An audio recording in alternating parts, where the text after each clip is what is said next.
মণিপুরের মুখ্যমন্ত্রী পদে ইস্তফা এন বীরেন সিং এর। এন বীরেন সিং তিনি ইস্তফা দিয়েছেন। মণিপুরের যে হিংসার মতো ঘটনা, যেভাবে বারবার কেন্দ্র সরকারকে, মণিপুরের সরকারকে সমালোচনার মুখে পড়তে হয়েছে আর তার পদত্যাগেরও দাবি করা হয়েছে, কিন্তু তারপরেও দেখা গিয়েছে মুখ্যমন্ত্রী পদে ছিলেন এন বীরেন সিং আর এবার তিনি ইস্তফা দিলেন।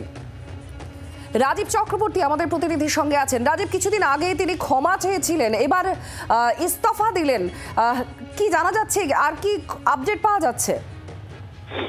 দেখো, বীরেন সিং মণিপুরের তিনি রাজ্যপাল এবং তিনি মণিপুরের মুখ্যমন্ত্রী, তিনি ইস্তফা দিয়েছেন এই খবর আসছে। এবং কেন ইস্তফা দিলেন স্পষ্টতই বোঝা যাচ্ছে যে মণিপুরে যে ঘটনা ঘটেছে, মণিপুর যে অশান্ত হয়েছে তার দায় তাকে নিতে হবে এমন অভিযোগ উঠেছিল এবং কংগ্রেসের তরফ থেকে তার বিরুদ্ধে অনাস্থা আনার একটা প্রক্রিয়া শুরু হয়েছিল।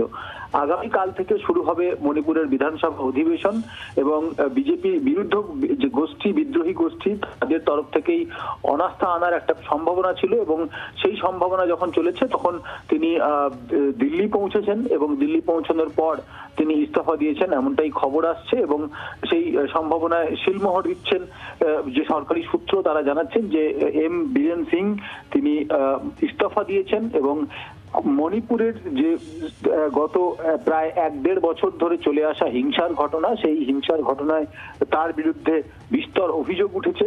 তিনি ক্ষমাও চেয়েছেন এর আগে এবং কংগ্রেসের শীর্ষস্থানীয় নেতারা তার ইস্তফা দাবি করেছেন। শুধু কংগ্রেস নয়, বলা যায় ভালো যে বিরোধী রাজনৈতিক দলগুলি মণিপুরের মুখ্যমন্ত্রীর ইস্তফা চেয়েছেন, কিন্তু তিনি দীর্ঘদিন ধরে মুখ বন্ধ রেখেছিলেন এবং তিনি দিল্লি পৌঁছেছিলেন এবং এই মুহূর্তে যে খবর এসে পৌঁছেছে যে তিনি ইস্তফা দিয়েছেন, অত্যন্ত বড় এই ঘটনা আপডেট। তার কারণ মণিপুরের হিংসা তিনি সামাল দিতে পারেননি, বরং দীর্ঘদিন ধরে আগুন জ্বলে চলেছে মণিপুরে।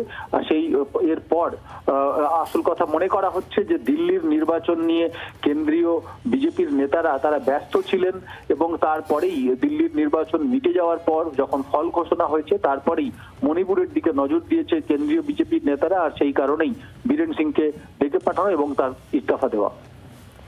ঠিক এখানেই রাজীব একটু জানতে চাইবো, অত্যন্ত গুরুত্বপূর্ণ একটি আপডেট, কারণ বারবার তার পদত্যাগ এবং মণিপুরের প্রশাসন আর তার সঙ্গে সঙ্গে কেন্দ্রীয় সরকারও যে ব্যর্থ মণিপুর সামলাতে, এই নিয়ে বিরোধীরা সংসদের ভেতরে বাইরে সমানভাবে সরব হয়েছে, অনাস্থাও আনা হয়েছিল।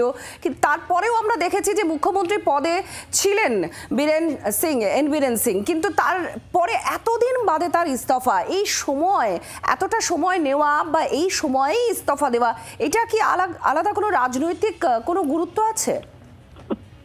দেখো, গুরুত্বপূর্ণ, তার কারণ মণিপুরকে এবার কেন্দ্রীয় সরকার গুরুত্ব দিয়ে দেখতে চায় এমনটাই মনে করা হচ্ছে।